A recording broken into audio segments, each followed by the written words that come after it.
अकोला शहराला पाणी पुरवठा करणारं काटेपूर्णा धरण 100% भरलं। धरणाचे 2 दरवाजे उघडले। नदीकाठच्या गावातील नागरिकांना सतर्कतेचा इशारा।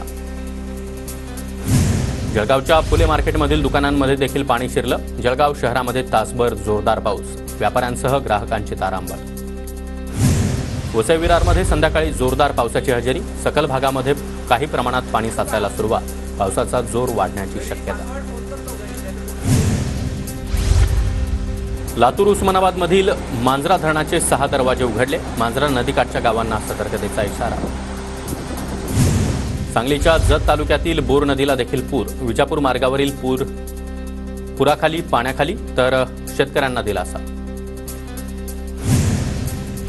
बुलढाण्यातील बोर्डी नदीच्या पुरामध्ये बैलगाडी पडली। बोर्डी नदीवरील पूल ओलांडताना बैलगाडी पुरामध्ये पडली। ग्रामस्थांच्या प्रसंगावधानामुळे बैलांसह 2 व्यक्ती बचावले।